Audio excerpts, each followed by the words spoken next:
Okay right. ఒకసారి సతీష్ గారి దగ్గరికి వెళ్దాం. సతీష్ గారు good morning. Good morning. So ఈ కార్ రేసుకు సంబంధించి వ్యవహారంలో కేటీఆర్ గారిని అరెస్ట్ చేస్తారు. అదేవిధంగా విద్యుత్ కొనుగోలు ఒప్పందంలో అవకతవకలు జరిగాయని కేసీఆర్ని అరెస్ట్ చేస్తారు. కాళేశ్వరం ప్రాజెక్టులో అవినీతి జరిగిందని హరీష్ రావును అరెస్ట్ చేస్తారని దాదాపు 2.5 సంవత్సరాల నుంచి ఈ చర్చ జరుగుతుంది. సో ఇప్పుడు మీరు అంటే సిబిఐ చీఫ్ ను కలవబోతున్నట్టు తెలుస్తోంది. అంటే దీనికి సంబంధించి ఒక ముందడుగు వేస్తున్నట్టు మనం భావించాలి. కాకపోతే ఇక్కడ బీజేపీ మాత్రం ఇవి రెండు పార్టీలు ఒకటే, కేసీఆర్ ని అరెస్ట్ చేసే దమ్ము ధైర్యం రేవంత్ రెడ్డి లేవు అన్నట్టు మీ మీద విమర్శలు గుప్పిస్తున్న పరిస్థితి. ఏం చెప్తారు?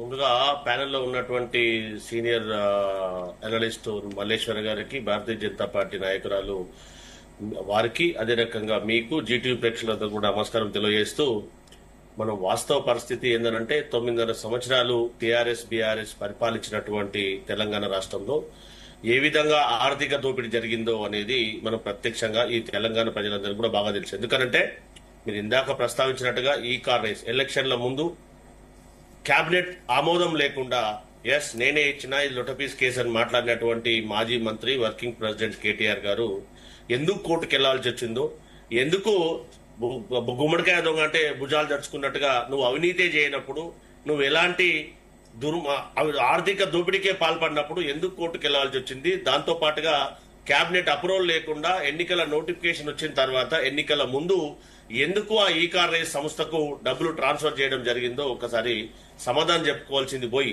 దానికి పర్యాసనంగా ప్రజాప్రభుత్వం ఏర్పడిన తర్వాత ఆర్బీఐకి 8 కోట్ల రూపాయలు ప్రభుత్వం తరపున ప్రజాధనాన్ని కట్టవలసి రావడానికి కారణమైనటువంటి మాజీ మంత్రివర్యులు ఒక్కసారి ఆత్మపరిశీలన చేసుకోవాలి.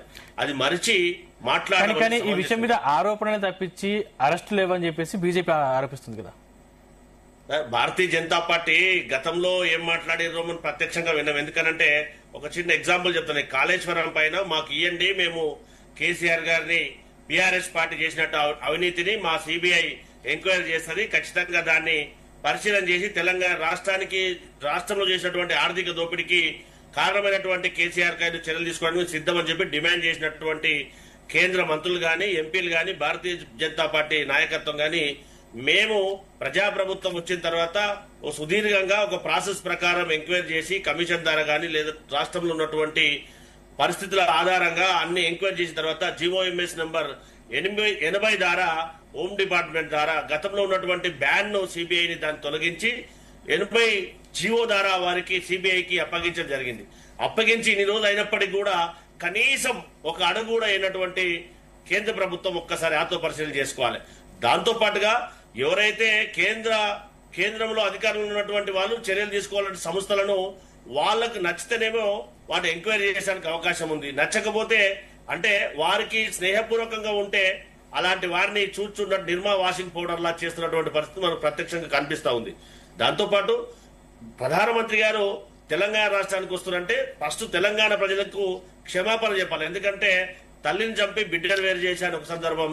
ఇటీవల డీలిమిటేషన్ మీద బెంగళూరు ఎంపీ గారు మాట్లాడినటువంటి మాట, పాకిస్తాన్ విడదీసినట్టు ఆంధ్రప్రదేశ్ నుంచి తెలంగాణ విడదీశారని మాట్లాడినప్పుడు ఏ భారతీయ జనతా పార్టీ నాయకులు మాట్లాడకపోవడం అంటే తెలంగాణ ప్రజలను కించపరిచినట్ట, తెలంగాణ రాష్ట్రాన్ని అవమానపరిచినట్ట లేదా ఒక్కసారి ఆత్మపరిశీలన చేసుకోవాలి. ఎందుకంటే కేసీఆర్ ని కావచ్చు, లేకపోతే హరీష్ రావు కావచ్చు, కేటీఆర్ గారిని కావచ్చు అరెస్ట్ చేస్తే బీఆర్ఎస్ కు మైలేజ్ పెరుగుతుందని ఒక వాదన సైతం వినిపిస్తుంది. నిజమేనా? అందుకే అరెస్ట్ చేయట్లేదా? సరే, ఎవరిని అరెస్ట్ చేస్తే సింపతి వస్తుంది ఏమైతుంది అనేది ప్రజలు నిర్ణయిస్తారు. తప్పు చేసినప్పుడు ఎవరిపైన చర్యలు తీసుకోవడానికి అవకాశం ఉంటుంది తప్పితే చట్టానికి ఎవరు చుట్టాలు గారనేది కూడా ఆలోచన చేయాలి. గతంలో వారు చేసినట్టుగా ప్రజాప్రభుత్వంలో వాళ్ళు చేసినటువంటి ప్రజాధనాన్ని లూటి చేసినటువంటి పరిస్థితి తెలంగాణ సమాజానికి అంతా తెలుసు కదా.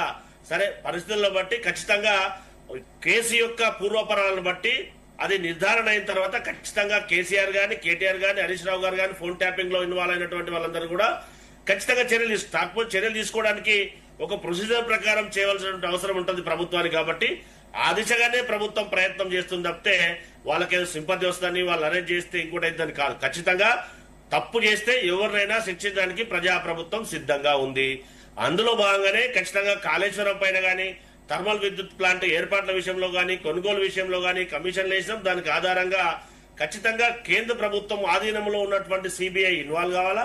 ఖచ్చితంగా చేసినటువంటి అన్యాయాన్ని, ఆర్థిక దోపిడీని ఈ తెలంగాణ సమాజానికి చెప్పవలసినటువంటి బాధ్యత సిబిఐ పై ఉంది. ఆ దిశగా ఆలోచన చేయాలనేదే ప్రజాప్రభుత్వం యొక్క ఉద్దేశం.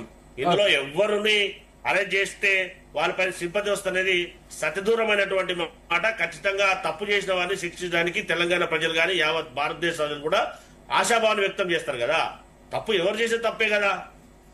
ముందు అందులో ఆర్థిక దోపిడీకి పాల్పడరు. సర్ప్లస్ రాష్ట్రంతో ఏర్పడిన తెలంగాణ రాష్ట్రాన్ని అప్పుల పాలు చేసింది ఎవరు? కనీసం ఉద్యోగస్తులకు జీతాలు లేనటువంటి పరిస్థితి తెచ్చింది ఎవరు? ఆర్టీసీలో ఉన్నటువంటి సుమారు 800 కోట్లను తీసుకొని ప్రజాధనాన్ని లూటు చేసినటువంటి వారు ఎవరు? అంతా తెలుసు కదా ఈ సమాజానికి. ఖచ్చితంగా సిబిఐ దానిలో ఇన్వాల్వ్ కావాలా. ఇన్వాల్వ్ అయి అటు బీఆర్ఎస్ టీఆర్ఎస్ చేసినటువంటి దోపిడీని తెలంగాణ సమాజం ప్రజలకు చెప్పాల్సినటువంటి అవసరం ఉంది. రైట్. ప్రభాగౌడ్ గారు, గుడ్ మార్నింగ్.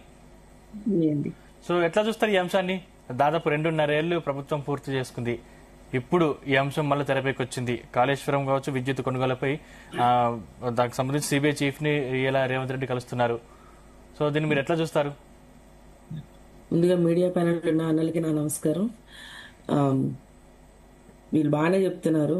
కాకపోతే 2.5 సంవత్సరాల నుంచి మనం వీళ్ళు ఏం చేస్తున్నారు అంటే 1,00,000 కోట్లు తిన్నారు అని చెప్తున్నారు. అవును, అందరికీ తెలిసిన విషయమే అవినీతి జరిగిందని. కానీ వీళ్ళు పీసీ ఘోష్ కమిషన్ నివేదికలో ఎన్ని కోట్లకు వీళ్ళు సబ్మిట్ చేశారనేది మనం మాట్లాడుకుందాం ఒకసారి. 9,000 కోట్లకి వీళ్ళు నివేదిక అనేది సబ్మిట్ చేయడం జరిగింది. అక్కడ క్లియర్ గా కోర్టులో ఏం మెన్షన్ చేశారు? ప్రిన్సిపల్స్ ఆఫ్ నేచురల్ జస్టిస్ అనేది ప్రాపర్ గా వీళ్ళు చేయకపోవడం వల్ల ఇది మేము సరిగా అంటే మాకు ప్రాపర్ గా డేటా ఇవ్వకపోవడం వల్ల మేము ఇది ఫర్దర్ గా ప్రొసీడ్ చేయలేకపోతున్నాం అన్నది క్లియర్ గా ఉంది.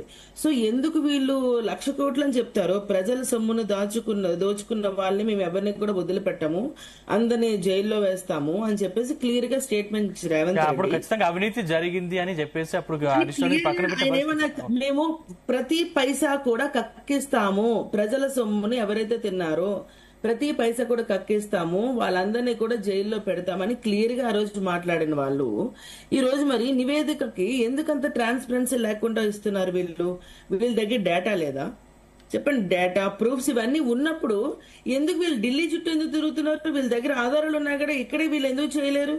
అంటే ఇక్కడ వీళ్ళు చేత కాలేదు. సరే, ఒక ఢిల్లీకి వెళ్ళొచ్చు, మంచిది, అది కాదని చెప్పట్లేదు. సిబిఐ అనేది రాజ్యాంగబద్ధమైన సంస్థ. అదేమి ఎవరికి సొత్తు కాదు, ఎవరికి ఫ్రెండ్లీ రిలేషన్ కాదు. అది రాజ్యాంగబద్ధంగా వెలిసిన సంస్థ. సో వాటికి కూడా వీళ్ళు ఏం చేయాలి? ప్రాపర్ డేటా అనేది ఇవ్వాలి. వీళ్ళు ప్రాపర్ డేటా ఇవ్వకుండా మీరు ఇది చేయలేదు, మీరు అది చేయలేదు అని మాట్లాడుతున్నారు. నేను ఎగ్జాంపుల్ ఒకటే, ఇప్పుడు చూస్తే యాదాద్రి గాని భద్రాద్రి గాని దాని గురించి కూడా మన డిస్కషన్స్ వచ్చినాయి. సో అక్కడ పవర్ ప్లాంట్ సబ్ క్రిటికల్